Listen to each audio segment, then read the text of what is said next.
Ang San Juanico Bridge na matatagpuan sa pagitan ng mga lalawigan ng Leyte at Samar sa Pilipinas ay kilala hindi lamang sa kanyang kahanga-hangang arkitektura kundi pati na rin sa mga misteryo at alamat na pumapalibot dito.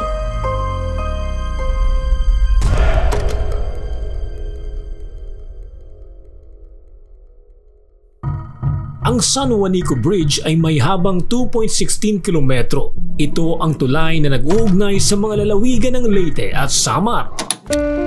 Ang tulay ay naging isang mahalagang simbolo ng koneksyon sa pagitan ng dalawang isla at isa rin sa mga pangunahing pasyalan ng mga turista dahil sa magandang tanawin at arkitektura nito. Ngunit ayon sa mga lokal, may mga kwento na may mga multo o spirito na naglalakad sa tulay lalo na sa gabi.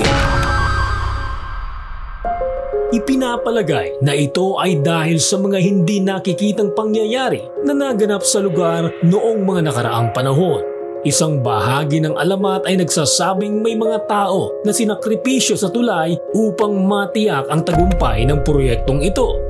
Ang mga lokal ay naniniwala na ang kanilang mga kaluluwa ay nananatili sa tulay at nagdadala ng mga kakilakilabot na kaganapan.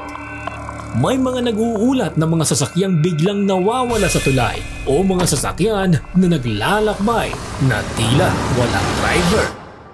Ang mga ganitong pangyayari ay nagbibigay din sa mga alamat at misteryo ng tulay. Ang San Juanico Bridge ay isa sa pinakamahabang tulay sa Pilipinas, kaya't may mga tao ring naniniwala na may mga supernatural na pangyayari na nagaganap sa magandang tanawin na nakapaligid dito, lalo na sa panahon ng mga bagyo o malalakas na ulan.